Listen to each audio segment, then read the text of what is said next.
Sure.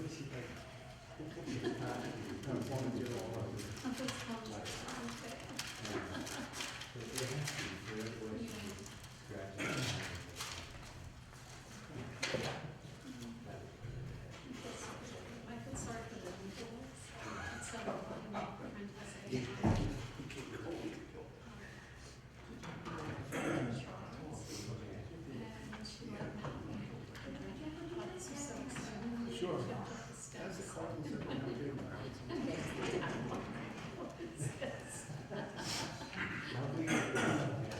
Yeah, not like if you could, you know,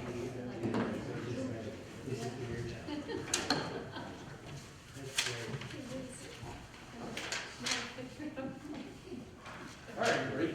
Thank you for coming, and welcome to our February 3rd, 2026 Board of Trustees meeting. If you all please join me in the pledge of allegiance. Pledge allegiance to the flag of the United States of America, and to the republic for which it stands, one nation, under God, indivisible, with liberty and justice for all. Thank you. So first item is approval of minutes from our January 20th meeting. Did everyone get a chance to review the minutes? Very good job. Can I get a motion to approve? Make a motion to approve. Second. All in favor? Aye. Aye. Next item is approval of warrant. Move that we approve warrant number 020326 in the amount of $150,327.64. The big ticket item on this was about $80,000 in insurance. Do I hear a second? I'll second that motion. All in favor? Aye. On to department reports. Chief Hurley?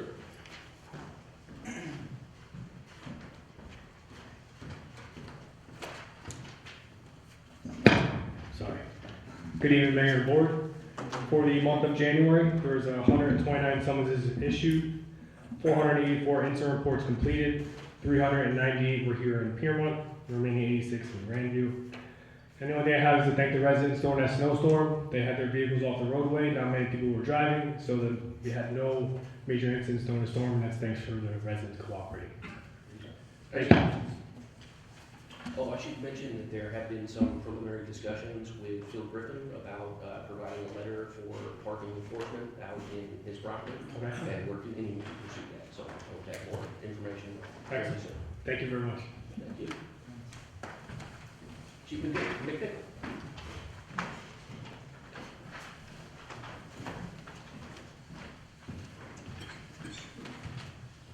Good evening, everyone.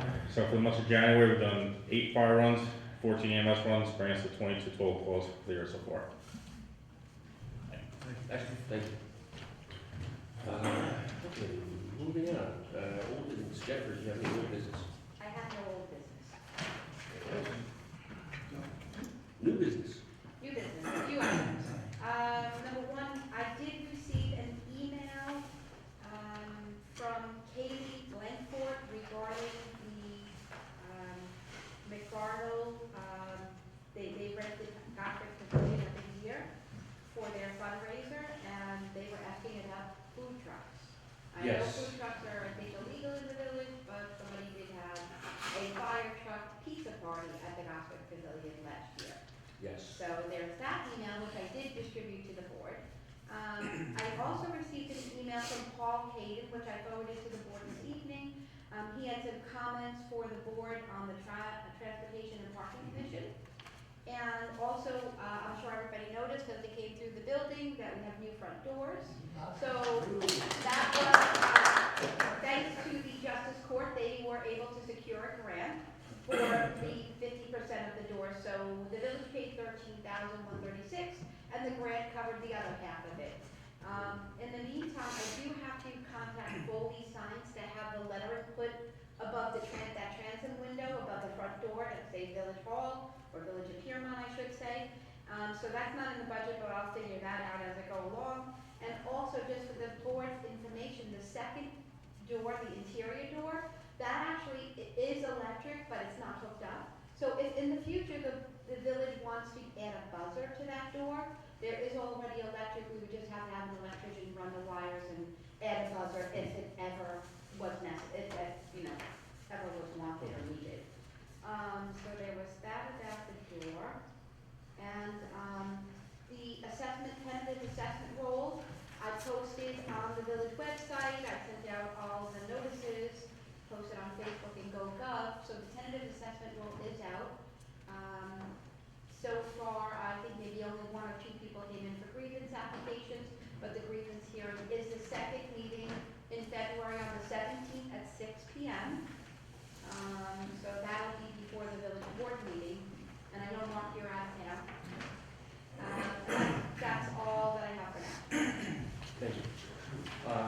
so in terms of the question of food trucks, this is something that I My had, to-do list.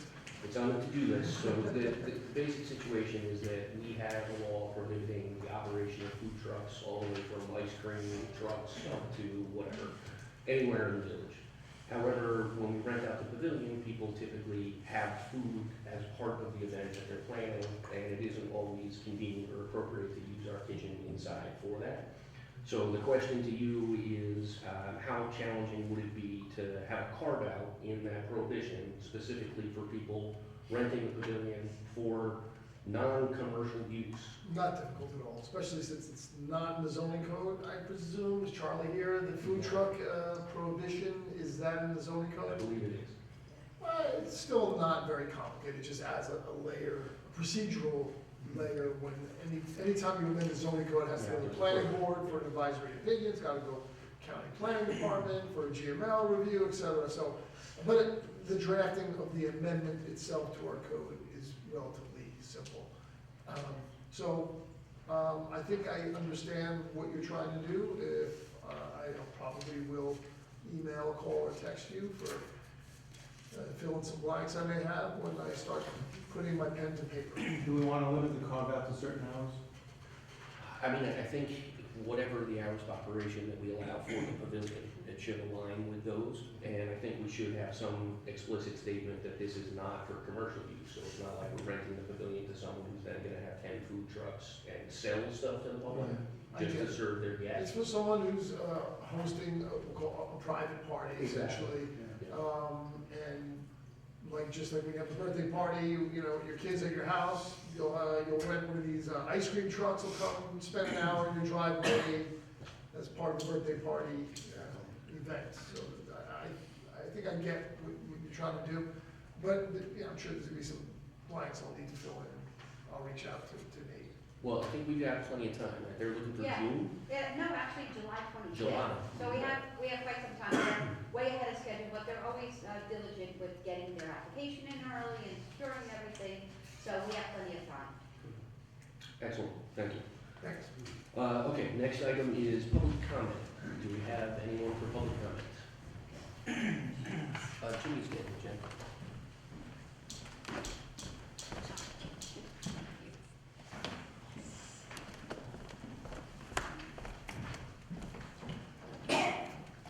First we have Dennis Hart. Thank you, Mayor, members of the board. First, I want to say that our highway department did an incredible job during the snowstorm, as they always do, so much thanks to them.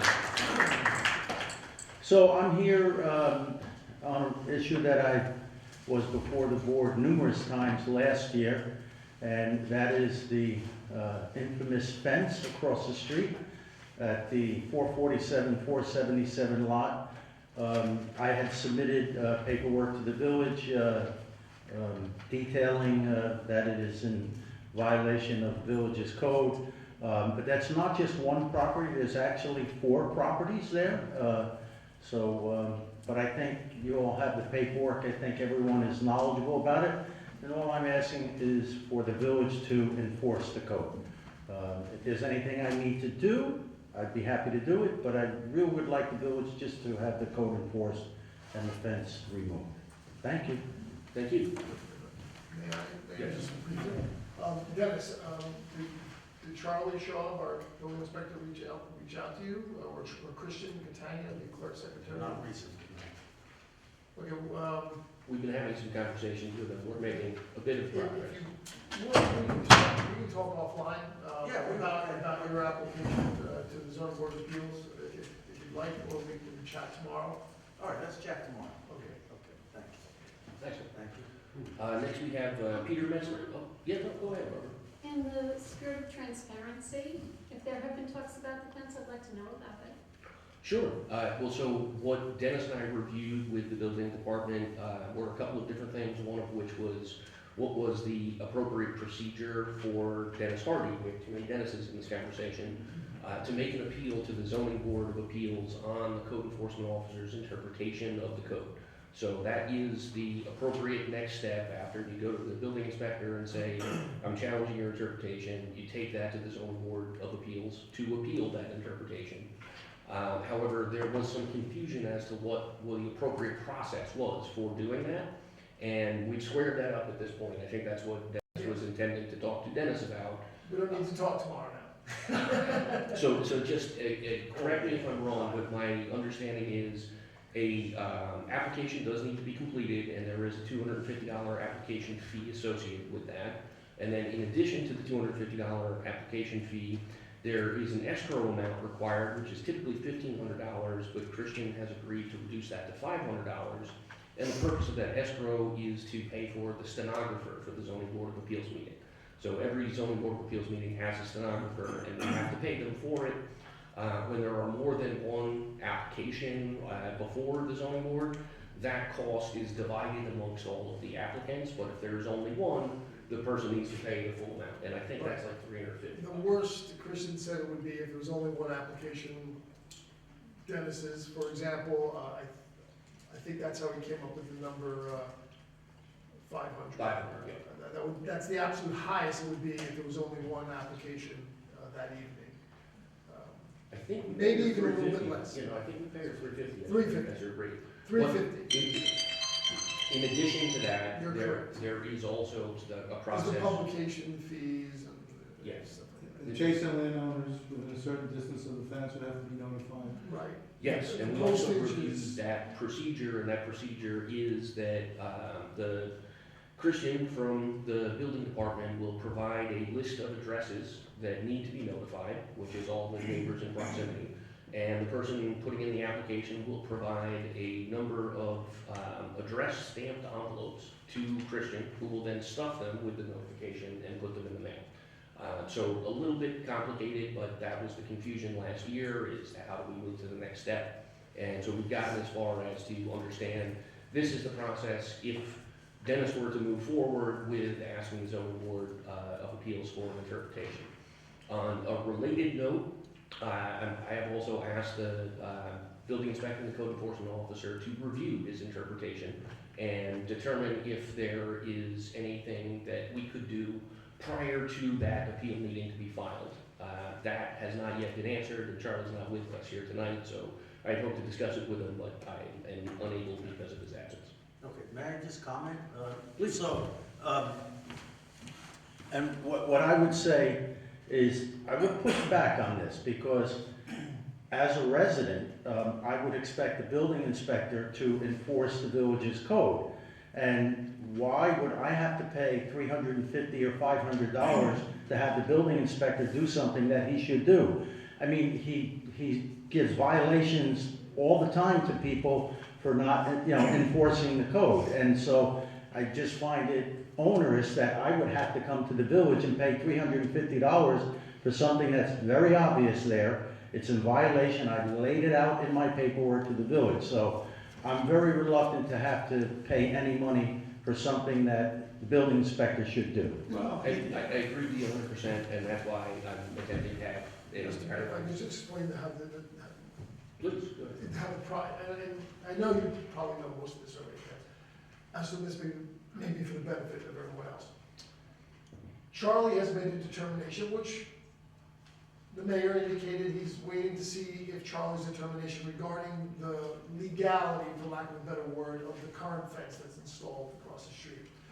But his current position, my understanding is, Charlie Shaw, our building inspector, code enforcement officer, is that the excessive height of that fence is necessary to protect what is a hazardous site. Now that leads to other questions we won't get into tonight. Why is it hazardous? If it's hazardous, shouldn't we be going against the property owner to clean up its hazardous site? That's another issue for another discussion. But right now we're just talking about the fence that Charlie initially allowed it and may be continuing to allow it, and we're waiting for an answer, as Mayor pointed out, to see if Charlie's determination has changed, is to protect the public from a hazardous site.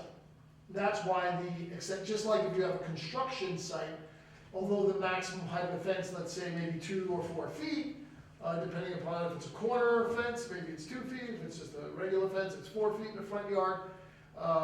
If it's a construction site, you're allowed to go higher than that.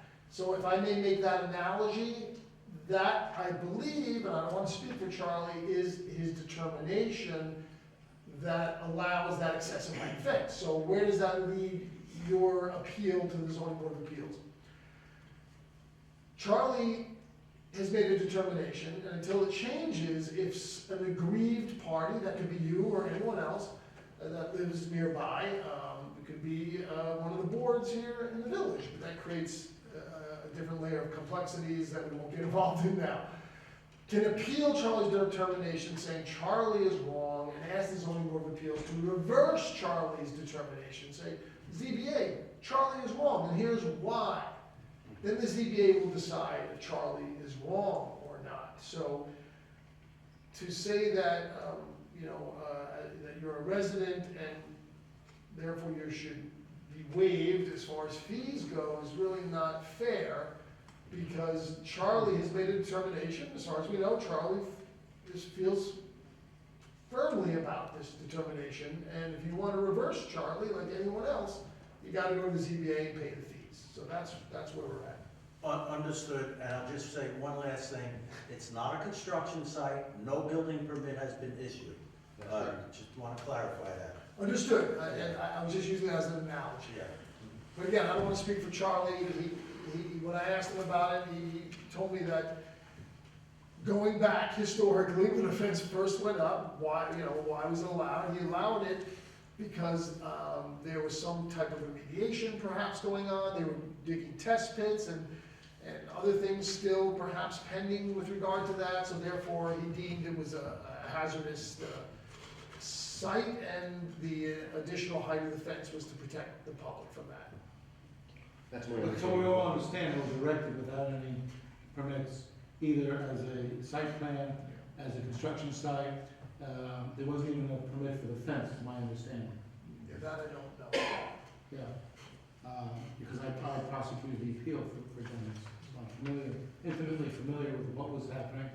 I mean, the building inspector stood up at the podium, I think at the first meeting, and when questioned, because everybody's eager to find out about the fence, he basically said, excuse me, he was told to stand down once the litigation was commenced.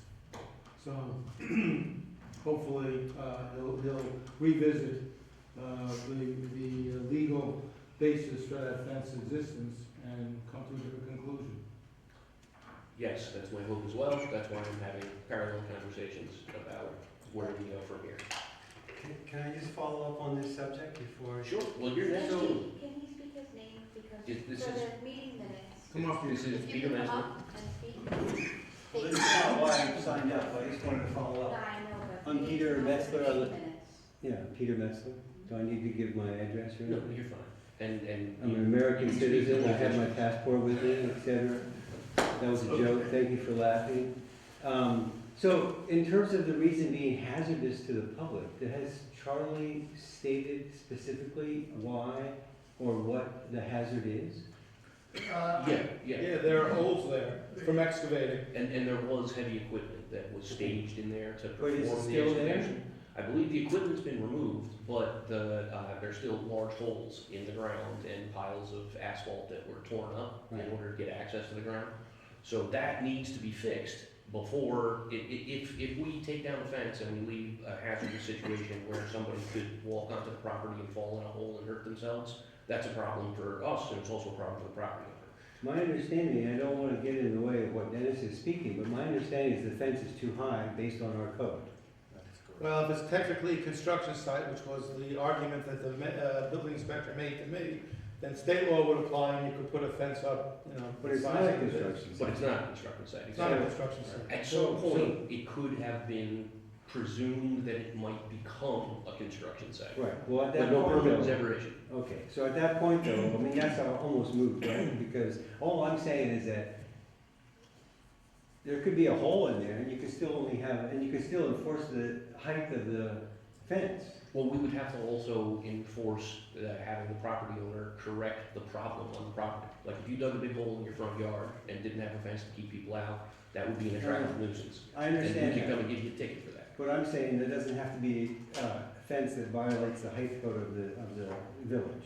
We don't know, that's Charlie Schwab's expertise, he knows the New York State Building Construction Property Maintenance Codes and. I feel like I'm going around in circles. There's no construction site. No, So, no. anyway, I just wanted to chime in about the hazardous. It doesn't have to necessarily be a construction site with a building permit issued to be an attractive nuisance. To use one example that the mayor just mentioned, for there to be some situation or condition that the building inspector is the person with the credentials here in the village hall to determine, under his certification as a code enforcement officer, building inspector, is this a potentially dangerous or hazardous site that needs to be protected from the general public? That's for Charlie to make that determination. Now, he could be wrong. Okay. And there is at least one person here that feels strongly that he's wrong and has communicated that to the zoning board of appeals as in correspondence. Yeah. And that's what started this conversation as to what the status of that appeal is to the zoning board of appeals. And we're back to the beginning of this conversation. And Dennis, I think most of what I was gonna chat with you about, we discussed tonight. But if you want to get into a little bit of the details, I would suggest giving Christian. Give Christian a call tomorrow. I thought he was gonna reach out to you, or Charlie Shaw was gonna reach out to you, so I apologize. But maybe you can give him a buzz. Okay. And Thank you you. had another item that you wanted to discuss. Yes, so I'm just wondering if the speed, I don't know what it's called, the thing that not regulates, it records and then displays the speed of people coming down Hudson Terrace from Ash Street, hasn't seemed to be working. It's probably just a dead battery, but I can check with Tommy. It's been some months. Well, so they have a solar panel on it, but as it gets into the winter, there's not enough hours of sunlight to recharge it on a daily basis. Okay. And we do have some spare batteries, so it's up by the community center, is that where? Yeah, the one right in front of the community center. And then in the same kind of vein, are there going to be more meetings regarding speeding and safety, especially along Hudson Terrace? I have attended the transportation committee in the past couple of years and had some conversations with our police chief, but nothing seems to have been followed through about that. And so I just bringing it to you that people still speed. I was walking my dogs this morning, and I saw 8 cars, all of which I thought, and again, I've been told that my thinking about speeding is erroneous, but I thought we're going easily over 40 to 50 miles an hour. 3 of them were commercial vehicles, and the other 5 were passenger cars. So, just bring it to your attention. And this is one of the items that's on the agenda for this evening, is that we have drafted a law that we're going to try to schedule a public hearing for our next meeting for, which will establish the traffic commission as an official commission. And yes, we'd like to get that back going with a little bit more of a clearly defined purpose and mission. And the chief is here. And I invite you again to park any of your vehicles in our driveway, as we talked about 2 years ago. Yep, we'll keep doing this out Okay, there cool. next week, not too All right, thank you so much. Thank you. Okay. Any other public comment? All right, moving on, and right on schedule. So 7:15, we had a public hearing for a local law to establish the residency requirements for the appointed offices of village attorney and deputy and assistant village attorneys, to be designated as a new 38-3 to be entitled Residency of Village Attorney and his deputies and assistants of Chapter 38, Residency Requirements of the Code of the Village of Piermont. Can I get a motion to open the public hearing? All in favor? Aye. Does anyone have any comments on the residency? Can I get a vote? Did you raise your hand, Laura? Yeah,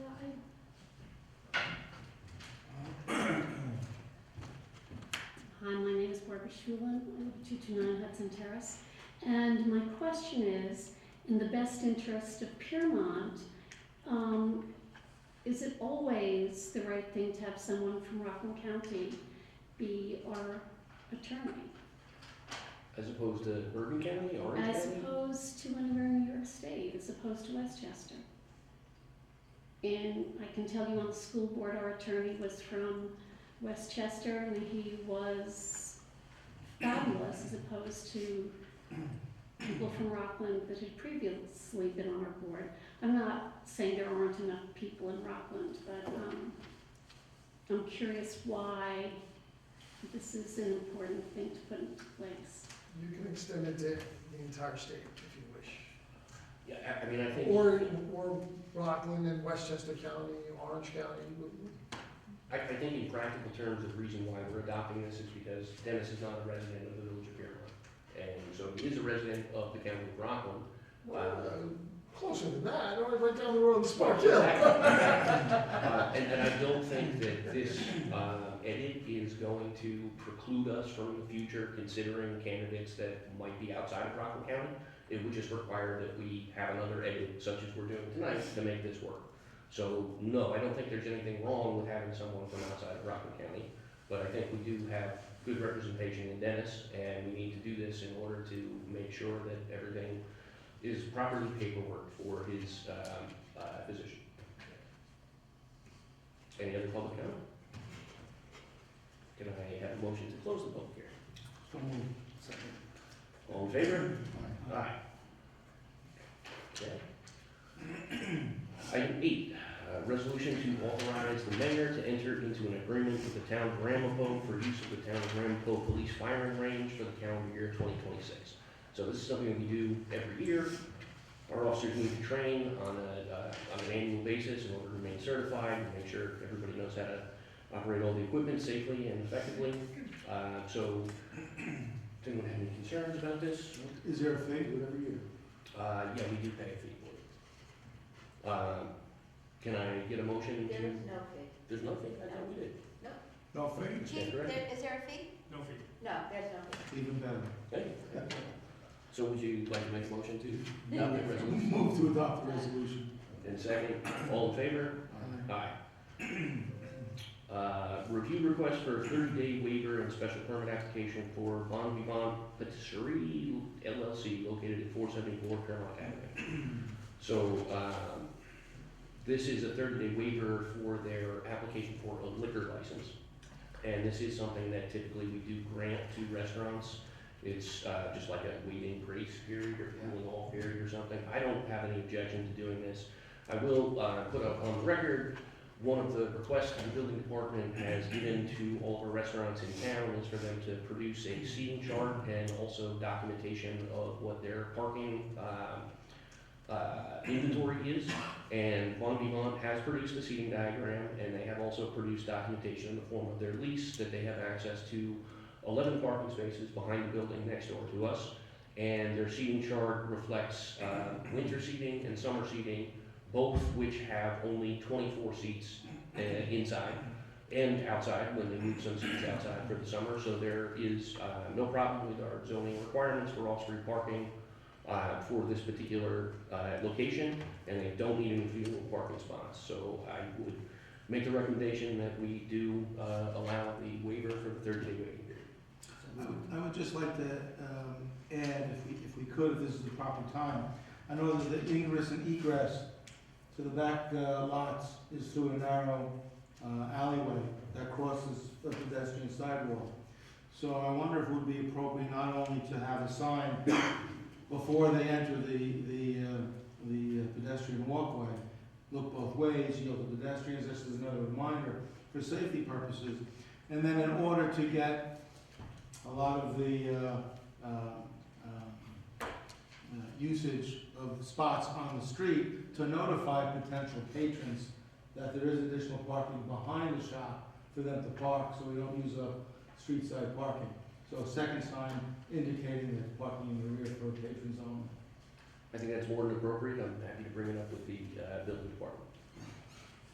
So, you made a motion? Second. All in favor? Aye. Next, review notification to municipality from Highland Gallery LLC, DBA Highland Botanicals, located at 24 Highland Avenue, Piermont. So this was the renewal of the cannabis license for operations, and Dennis, you took a look at it, everything's copacetic? Well, I didn't review the application, I would defer to the building inspector or the police department chief. In other words, the regulation of cannabis is predominantly regulated by the state. It preempts pretty much every aspect of cannabis once a municipality has opted in, so to speak. It's like a liquor store, the state liquor authority, the operating of the liquor store or the cannabis dispensary is almost entirely regulated by the state. What this offers you as a village, the police department, and the building inspector really would be the ones to really ask is, have they been behaving? I'm not aware of any violations that have been issued. I could have said that 5 sentences ago. If they have not been behaving, then you would, there's a form that you would fill out, that the Office of Cannabis Management sent to us, where you can comment as to whatever concerns or complaints, grievances the village may have. Then you send that to the Office of Cannabis Management, and then they consider that, amongst other things, whether or not to renew their dispensary license. I'm not aware of there being any violations. Chief Early, are you aware of there being any issues with the operation at that location? No, sir. Okay, I see no reason why we should hold up their renewal. We don't need a resolution for that, right? We're just reviewing the notification. Well, anytime you make a decision as a body, you should have a motion and a second, saying, motion to, you can say no comment. I mean, if you have no comment, you can just say motion for no comment. All right. I'll No make that motion. objection, no objection. Do they need our consent or resolution for any? No, they don't. You're essentially like an interested party of that, if like any neighbor comes up and speaks with reference to a zoning board or planning board application, the neighbor gets up as an interested, a party, and your comments are considered. But if you object, that does not necessarily kill the renewal. It's just filed with the, Yeah, and it may be something that the OCM, Office of Cannabis Management, certainly will consider, in weighing whether or not to grant a renewal. Should we open it up to the public? I know it's It's not a public hearing, it's up to the mayor. Sorry. I mean, if anybody has any particular concerns they'd like to share, I'm happy to open up the question for public comment, but I don't think there's anything particularly eventful. So could I have a motion that we issue a no comment? So moved. Second. All in favor? Aye. Okay, next we have review draft local law creating a transportation and parking commission and schedule a public hearing. How much notice do we need to give for this public hearing? 2 weeks? Yeah, well, the newspaper has, I think the minimum is 10 days, but the Journal News or Rockland County Times probably wants it several days ahead of that. Well, I'll defer to Jennifer, but I would say you want 3 weeks in advance if it's a non-zoning code provision, which this is. It's non-zoning, so we don't need to send it to the county for the GML review, et cetera, and to our own planning board for their advisory opinion. We do not have to do that. So we can put it on a shorter time frame. Okay, just really quick though, I did attend that seminar at Rockland County Planning, and they said best practices to submit every local law, whether they needed to review it or not. I'm sorry, Jim, we chatted about that. I Yeah. defer to your belt and suspenders approach, that's fine. I So don't, it's up to you. I mean, I would like to keep things consistent, but I understand they really don't need to comment on it, but it doesn't cost us anything to send it to the county planning department for GML review. It just costs us It's a good time. 2 or 3 more weeks, Yeah. added on to the time. Well, but just for reference, we wouldn't necessarily have enough time to get this on our second February meeting anyway, would we? no, I don't think so, because today's the 3rd. Right. Well, I mean, no, but today's Tuesday. So most of the publications, it has to be in Tuesday morning for publication on Thursday. So Okay. now it's Tuesday night, so we already missed this Thursday. It can't be published then until next Thursday. Okay. So why don't we refer it to all agencies and schedule a public hearing for March? 3rd, okay? All right.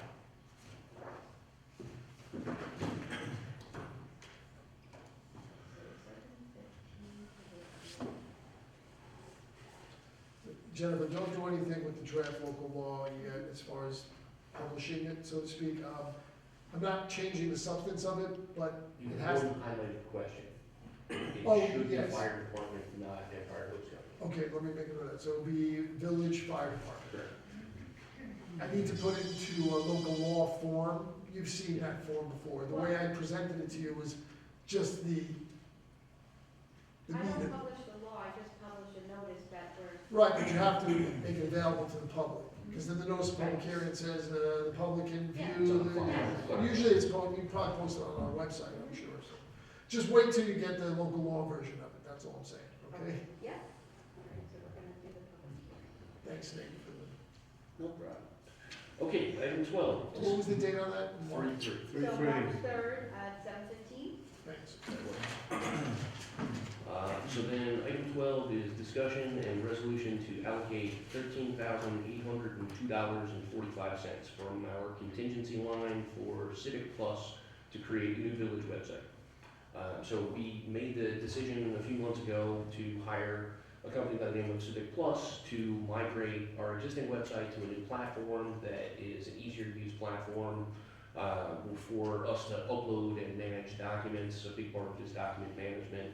But also easier for the public to find things and more user-friendly. And they offered us a 3-year contract. However, this was not something that we had included in the current fiscal year, and we have started working with them already, and so we need to start paying them.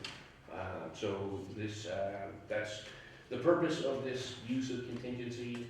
We will budget in next budget year for the second year of this contract, but for the time being, before they're gonna actually get up and running, we need to pay them something. What does that mean in contingency? Very little. I think we did 15,000 for contingencies. So we have 15,000 and I think we used like $280. Yeah, so we got 1,000. Okay. So can I have a motion to resolve to allocate that from contingency? So moved. Second? All in favor? Aye. And then item 13 is adjournment. Do I hear a motion to adjourn? Motion to adjourn? Second. All in favor? Aye. Aye. Thank you.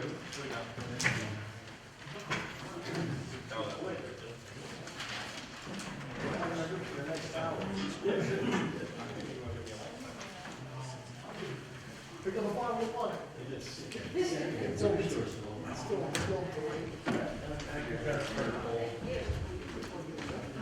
Peter, I saw your email. You're Peter, right? You sent an email about